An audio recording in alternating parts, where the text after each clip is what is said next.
ሰላም እንዴናችሁ? በያላችሁበት ሁሉ ነገር ሰላም ነው። አሸይን አንድ ያላችሁ ሞኝላችኋል። ቢስቲስ ጎንዶሉ ማዳችን ላይክ እና ሼር እያደረጋችሁ ሐሳቦቻችን ለብዙዎች አካፍሉ። ለዚህም ከልብ አመሰግናችኋለሁ። ሐሳቡ ሲሞቻችሁ 3000 ላይክ እንድትገጩኝ በትትና አጓብዛችኋለሁ። ዛሬ ወደ ሚዛናችን ይዘላችሁ መጣ ነው ሰበር ዜና።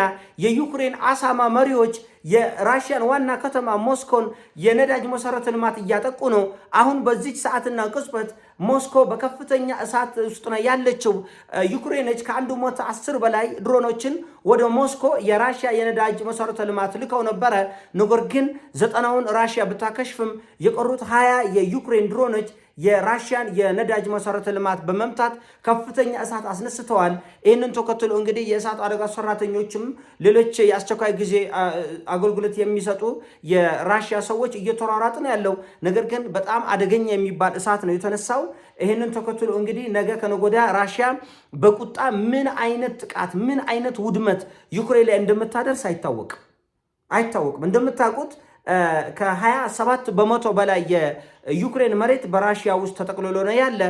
ዩክሬኖቹ በሜዳ ላይ ምንም ውጤት ማምጣት አልቻሉ። ምንም እቺን የኔን ጥፍር የምታክል መሬት አውሮፓና አሜሪካ ተረባርቦ ከራሽያ መንጋጋ ላይ መንጠቅ አልቻሉ። ከራሽያ መንጋጋ ላይ ይሄ ሁሉ ከ400 ቢሊዮን ዶላር በላይ ወጥቶ የኔን ጥፍር የምታክል መሬት አውሮፓና አሜሪካ ከራሽያ መንጋጋ ላይ መንጠቅ አልቻሉ።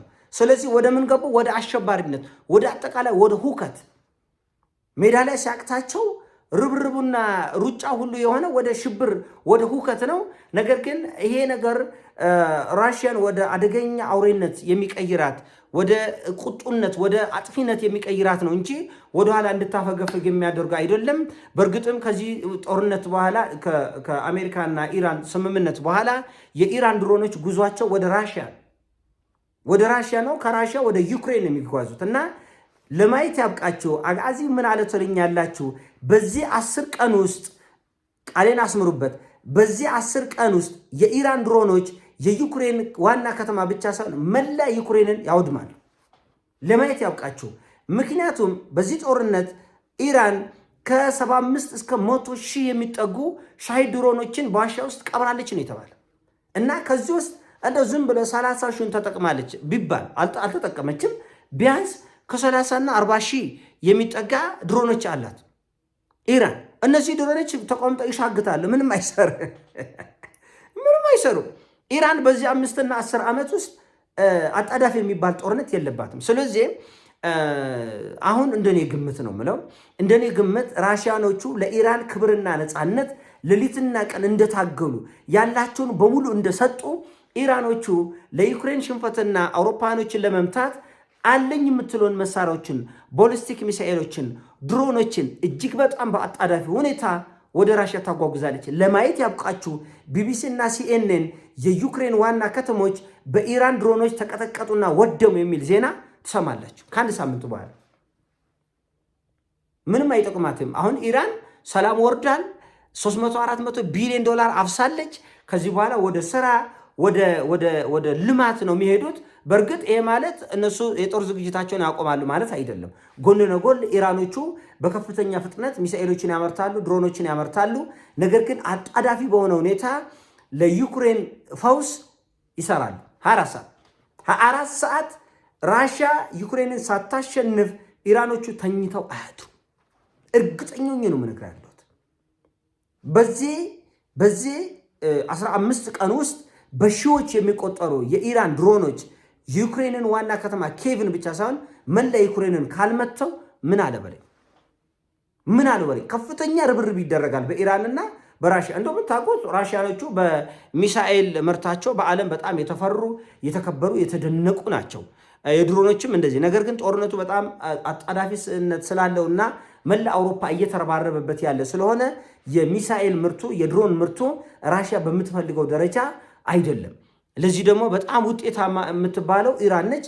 ኢራን በሺዎች የሚቆጠሩ ድሮኖችንና ቦሊስቲክ ሚሳኤሎቿን እጇ ላይ ያሉትንም እንደገና ሌሎችንም በከፍተኛ ፍጥነት በማምረት ራሽያን ታግዛለች። ይህን ተከትሎ ሰቅጣጭ የሚባል እንደምታውቁት በተደጋጋሚ ነው የዩክሬን ባለስልጣኖች የኢራን ድሮኖች ከተሞቻችንን ወደ አመድነት ቀይሯል ያሉት በተደጋጋሚ ነው። በጣም አውዳሚዎች ናቸው፣ ምህረት የለሾች ናቸው። በነገራችን ላይ እነዚህ የኢራን ሻሂድ ድሮኖች የትኛውም አይነት ኢንተርሴፕተር በቀላሉ ሊጥላቸው የማይችል በጣም በርካሽ የሚመረቱ እጅግ በጣም ውጤታማ እንዴ የአሜሪካን ሄሊኮፕተሮች አፓቼ ሄሊኮፕተሮች እኮ የሚመቱ እኮ ናቸው።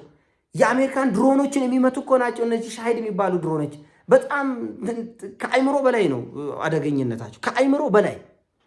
ኤሚሬትን ያንቀጠቀጠ እኮ ነው። ኤሚሬት በቃኝ $20 ቢሊዮን እሰጥሻለሁ አትምጪኝ ለአላህ ብለሽ ያሰኛት እኮ ሻሂድ እኮ ነው። ሻሂድ ድሮን ነው። ቦሊስቲክ ሚሳኤሎች ናቸው። እና ራሽያ እንደዚህ ያሉ ምርቶችን የማምረት አቅም አላት። ነገር ግን ጊዜው አልተገኘም። ጦርነቱ በጣም አጣዳፊ በመሆኑ ምክንያት በፍጥነት ማምረት አልተቻለም።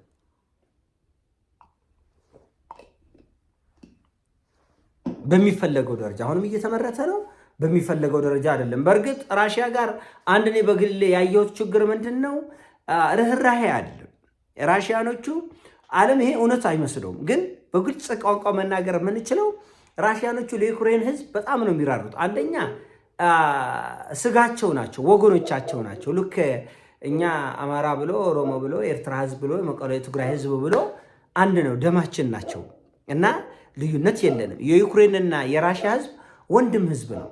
አብሮ ይወላ አብሮ ይጠጣ የተጋመደ አንድ ነው። በቃ ስጋና ደም አንድ ነው። እነዚህ ህዝቦች ላይ አውሮፓውያኖቹ በሚፈልጉት ደረጃ በጣም ጭካኔ የተሞላበት ጦርነት ለመክፈት ራሽያኖቹ በጣም ቢከብዳቸውም የዩክሬን አሳማዎች ግን አልተቻሉ። የዩክሬን አሳማዎች፣ ባንዳዎች፣ ተላላኪዎች፣ እግርላሾቹ ግን አውሮፓንና አሜሪካን ለማስደሰት በእርግጥ አሜሪካም ከዚህ ጦርነት ለማፈግፈግ በጣም ጥልቅ የሆነ ፍላጎት ነው ያላቸው።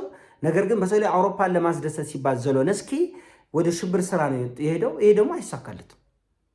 እመኑ። አሁን ነገ ከነገ ወዲያ መላ ዓለም ደም ያለቅሳል። ኧረ ተው ዩክሬን ፈረሰች፣ ኧረ ያሳያለ ይላሉ። ዶንት ኬር ራሽያኖቹ ዶንት ኬር። ምንም አይመስላቸው። ትወድማለህ፣ ትመታለህ፣ ትቃጠላለህ፣ ትፈርሳለህ።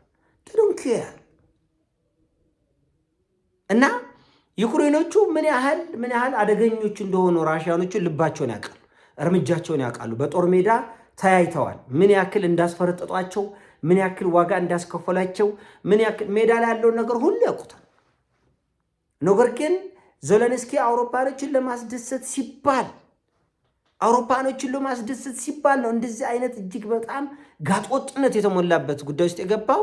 አውሮፓን ለማስደሰት ይሳካል ወይ ነው ጥያቄው። ዜሌንስኪ አውሮፓን ለማስደሰት የሄደበት ርቀት ውጤት ያመጣል ወይ ነው ጥያቄው።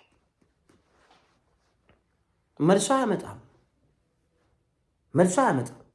ራሽያኖቹ ታላችሁ ከነገ ጀምሮ ዩክሬን ላይ የሚያዘንቡት ዝናብ መላ ዓለም ብሎ ያለቅሳል፣ ግን ትርጉም የለውም። እና ራሽያ ትንሽ ጨከን ያለ ነገር ውስጥ እንድትገባ በጣም እየገፋፉ ነው የዩክሬን አሳማዎች፣ ኃላፊነት የማይሰማቸው አሳማዎች ራሽያ ጠርጋ እንድታነሳ ለማስገደድ ለመገፋፋት እየሞከሩ ነው። ይሳካል? አይ ዶንት ቲንክ ሶ። አሁን ዩክሬን እየሄደች ያለችበት መንገድ ያድናታል? አያድናትም። ራሽያኖቹ መረት የላቸውም። እነሱ እየጠፉ እነሱ እየወደሙ አንተ በእነሱ ተላላኪነት እንድትቀጥል አይፈቅዱም። ልክ አረቦቹ በአሜሪካ ግርድና ገብተው ኢራንን ለማጥፋት እንደሞከሩት ሁሉም አሁን ዩክሬኖቹ እየፈለጉ ያሉት ለአውሮፓና ለአሜሪካ ግርድና በመግባት ተላላኪነት በመግባት ራሽያን ለማጥፋት ነው እየተሞከራል። ይሄ ደግሞ አይሰራም። ምን አደረገች ኤሚሬት? ምን አድርጋ ነው ሳውዲ ያለው አሉ። ምን ታድርግ ምን አታድርግ የምታውቀው ኢራን ነች። ስለዚህ ቅድሚያ የተላላኪዎችን እጅ መቁረጥ አለብን። የእግር ላሾችን እግር መቁረጥ አለብን። እጅ መቁረጥ አለብን። ያለበለዚያ አይስተካከል። አሁን ራሽያ ዩክሬን መላላኳን እስክትተው ድረስ አልፈወሰቻትም። ስላልተፈወሰች ነው አሁን እንዲህ የሚያቅለበልባት። የሆነ ሆኖ የዚህ ሁሉ ዋጋ ገፈት ቀማሽ ዩክሬን ህዝብ ነው። ዩክሬን ያ ሁሉ ታላቅነቷ ያ ሁሉ የዓለም የዳቦ ቁርጫ ተባለች ያ ሁሉ የዓለም የቆንጆች መናኸሪያ የተባለች ያ ሁሉ የውብ ከተሞች መናኸሪያ የነበረችው ዩክሬን አሁን ወደ ጋዛነት እየተቀየረች ነው። በጣም ሰቅጣጭ የሚባል አይነት እልቂትና ውድመት እየመጣ ነው። ነገር ግን የዩክሬን አሳማዎች እነ ዘለንስኪ ስለዚህ ጉዳይ ከቁብ የሚቆጥሩት አይደለም። በዚህ ግርግርና ሞት፣ በዚህ ግርግርና እልቂት የራሳቸውን ሀብት እያካበቱ ያሉ የአረመኔ ስብስብ በመሆኑ ኃላፊነት አልተሰማቸውም። ይህን ሀሳብ ነው ሲሞቻችን ላይ አርግ ሼር አርገ ወዳቻለሁ። ፒስ